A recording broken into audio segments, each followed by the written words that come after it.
نبوت کا دروازہ اس پہ بند کر دیا ہے۔ بے شک خطیب خطاب کرنے سے پہلے بھی عمل کرتا ہے، الحمدللہ رب العالمین، اور تقریر کرنے کے بعد کہتا ہے آخر میں واحد الدعوایا الحمدللہ رب العالمین۔ خطیب کا پہلا جملہ بھی حمد سے ہے، آخری جملہ بھی حمد سے ہے۔ رب ذوالجلال نے نام احمد دے کے بتایا، نبوت دینے میں میرا نبی سب سے اول ہے، سب سے پہلے جسے نبوت ملی ہے وہ بھی میرا نبی ہے۔ دنیا میں آنے کے لحاظ سے یہ سب سے آخر میں ہے، یہ اول بھی ہے آخر بھی ہے۔ احمد نام بتاتا ہے، نبوت ملنے کے لحاظ سے یہ پہلے ہے۔ محمد نام بتاتا ہے، نبیوں میں سب سے آخر میں آ کے انہوں نے نبوت کے دروازے کو بند فرما دیا ہے۔ ما کان محمد ابا احد من رجالکم ولکن رسول اللہ وخاتم النبیین۔ پھر اس آیت کریمہ میں دیکھو کتنے اسرار و رموز ہیں۔ اگر صرف ایک آیت کے لحاظ سے عقید ختم نبوت کو بیان کیا جائے تو اس میں گھنٹوں بیت جاتا۔ رب ذوالجلال فرماتا ہے ما کان محمد ابا احد من رجالکم ولکن رسول اللہ۔ یہ محمد صلی اللہ علیہ وسلم تمہارے مردوں میں کسی کے باپ نہیں، ولیکن رسول اللہ، لیکن اللہ کے رسول ہیں۔ لیکن جو ہے عربی لغت کے اندر لیکن یہ استدراک کے لیے آتا ہے۔ اب یہاں جو آیت کریمہ میں لیکن لفظ آیا، اس کے ماقبل میں نفی ہے۔ نفی کیا ہے؟ مردوں میں کسی کے باپ نہیں۔ لیکن کے بعد اثبات ہے۔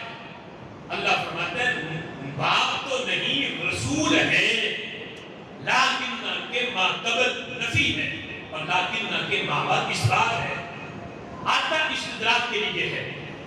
ماقبل کلام کے اندر جو ابہام ہو اس ابہام کو لیکن دور کرتا ہے۔ ہم اپنے اردو کلام کے اندر بھی یہ لفظ عام طور پہ استعمال کرتے ہیں اور اردو میں اس کا ہم ترجمہ لیکن سے کرتے ہیں۔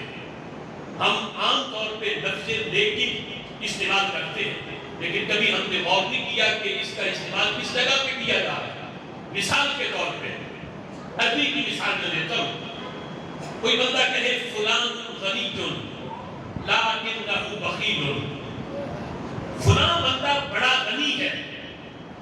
اب جب غنی کہا گیا کہ زید بکر بڑا غنی ہے، ایک ابہام پیدا ہوا کہ اگر وہ غنی ہے تو ہو سکتا ہے وہ سخی بھی بڑا ہوگا۔ تو لیکن نے اس ابہام کو آگے دور کیا، آگے کہا لیکنہ بخیل، غنی تو ہے لیکن ساتھ بخیل بھی ہے، دیتا کچھ نہیں، خرچ نہیں کرتا۔ اب پہلے والے کلام کے اندر جو ابہام تھا لیکن نے آ کے اس ابہام کو دور کیا۔ جیسے کوئی کہے کہ میں نے تراویح نہیں پڑھی، اب ابہام ہے کہ تراویح نہیں پڑھی، ہو سکتا ہے روزہ بھی نہ رکھا ہو، تو وہ کہے میں نے تراویح نہیں پڑھی لیکن میں نے روزہ رکھا ہے۔ اب جو پہلے والے کلام کے ابہام تھا لیکن نے اس ابہام کو آگے دور کیا۔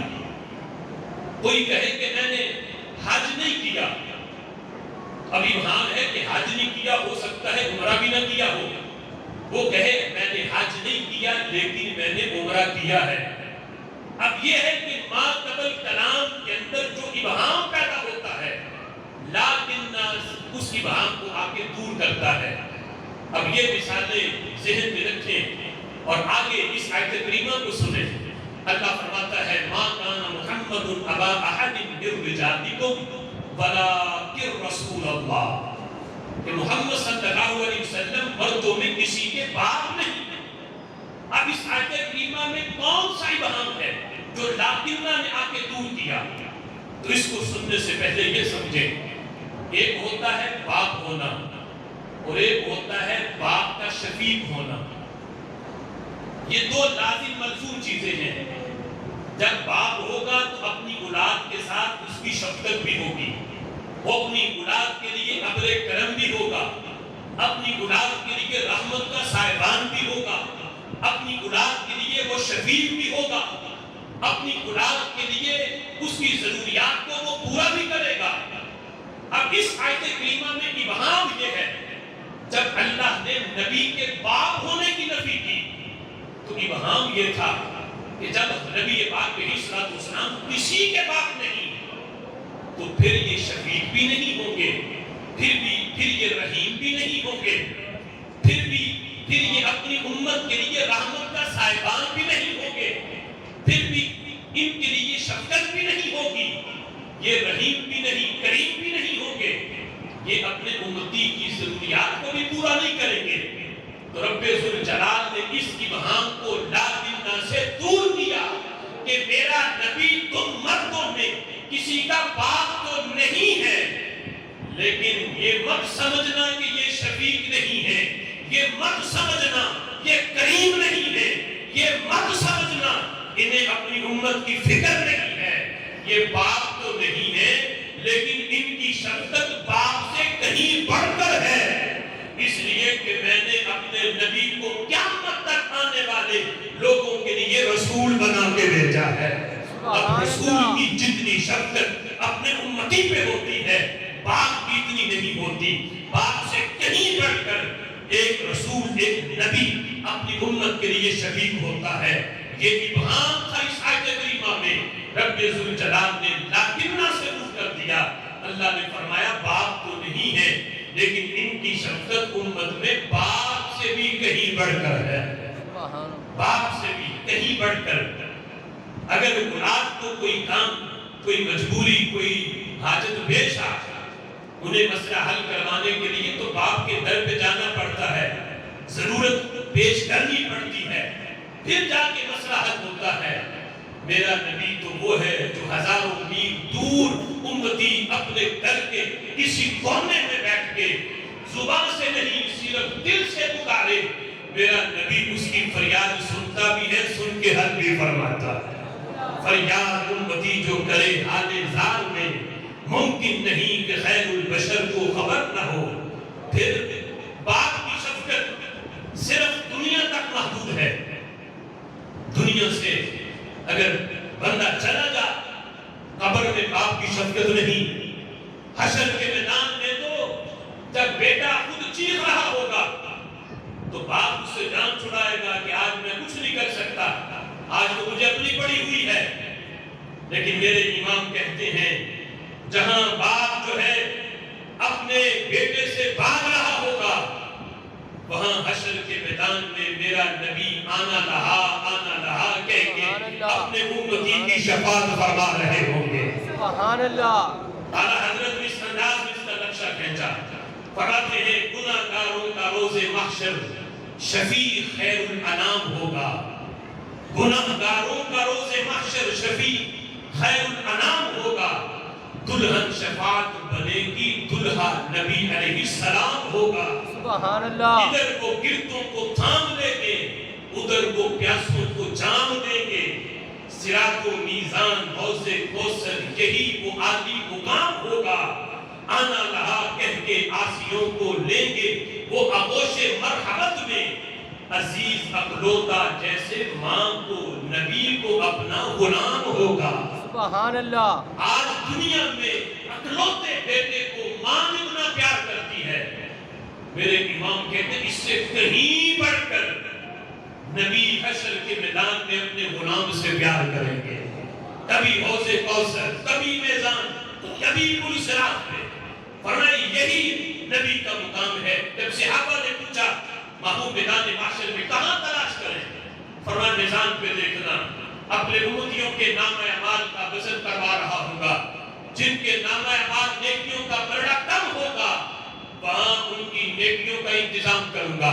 حوض کوثر پہ دیکھ لینا، اپنے امتیوں کو حوض کوثر سے جام بھر کے پلا رہا ہوگا، فرمایا وہاں نہ ملوں تو پل صراط پہ آ جانا، جو اپنے گناہوں کی وجہ سے کٹ کٹ کے جہنم میں میرے امتی گر رہے ہوں گے، انہیں تھام کے جنت تک پہنچا رہا ہوگا۔ باپ کی شفقت اتنی نہیں جتنی نبی کی ہے۔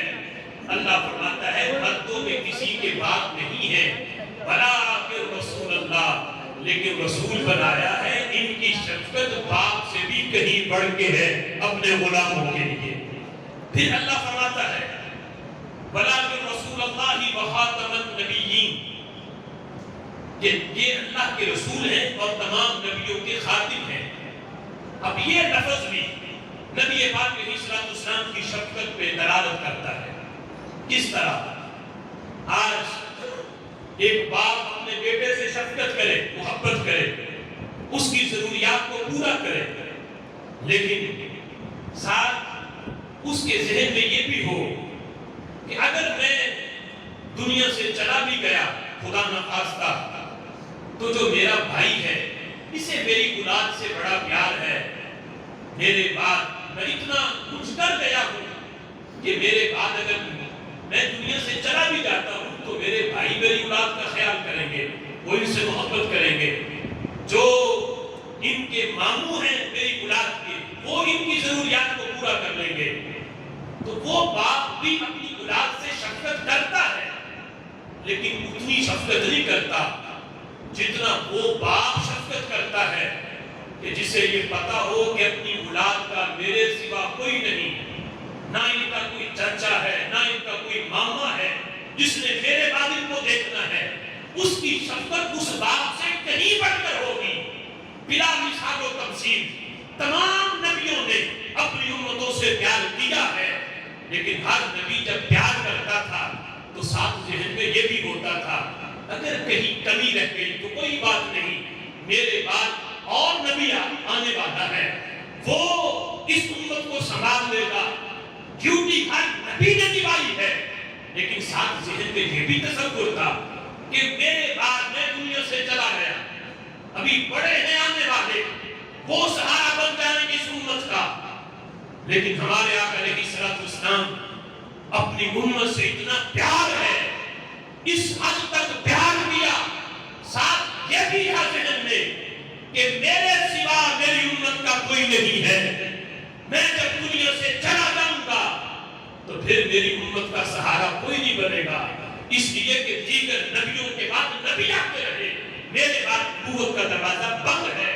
تو نبی نے اپنی امت سے اتنا پیار کیا، حضرت آدم سے لے کے حضرت عیسیٰ تک تمام نبیوں کا پیار جو اپنی امت سے ہے اسے ایک پردے میں رکھو۔ میرے نبی کا جو اپنی امت سے پیار ہے اس کا مقابلہ نہیں ہو سکتا۔ اتنا پیار قرآن مجید فرقان حمید اس کا شاہد ہے۔ حضرت ابراہیم علیہ السلام کہتے ہیں، حضرت ہود علیہ السلام کہتے ہیں، اے اللہ جنہوں نے کلمہ پڑھ لیا مان لیا وہ تو میرے ہیں، بقیہ جو نہیں مانے جو گناہگار ہیں ان کا معاملہ تو جانے، وہ جانے یا تو جانے، میں ان کا کوئی ضامن نہیں۔ لیکن میرے محبوب فرماتے ہیں اللہ نیکوکار کو تیرے ہیں، میری شفاعت میری امت کے کبیرہ گناہ کرنے والوں کے لیے ہے، کبیرہ گناہ کرنے والے جن کے پردے میں کبیرہ گناہ ہوں گے، حضور فرماتے ہیں جن کا کوئی نہیں ہوگا ان کا میں ہوں، جن کا کوئی وادی نہیں ان کا میں ہوں۔ حشر کے میدان میں سر سجدے میں رکھ کے جب امت حضرت آدم سے لے کے عیسیٰ علیہ السلام تک ان کی امتیں بھی بیچ میں ہیں، ان کے پاس جائیں گے، وہ کہیں گے ہمارے پاس نہ آؤ، کسی اور کے پاس جاؤ، ہم کچھ نہیں کر سکتے، کچھ نہیں کر سکتے۔ اس حشر کے میدان میں بھی جس نبی نے کام آنا ہے اسے آمینہ کا لال کہا جاتا ہے۔ بقیہ کہیں گے اذهبوا الى غیری، اذهبوا الى غیری، جاؤ کسی اور کے پاس۔ میرے نبی کہیں گے آنا رہا، میں ہی تو ہوں جو آج تمہارے کام آؤں گا، میں ہی تو ہوں جس نے آج تمہاری شفاعت کرنی ہے۔ یہ نبی وہ ہے کہ جن کی اپنی امت کے ساتھ شفقت اتنی ہے، کسی نبی کا پیار اپنی امت سے اتنا نہیں جتنا رب ذوالجلال نے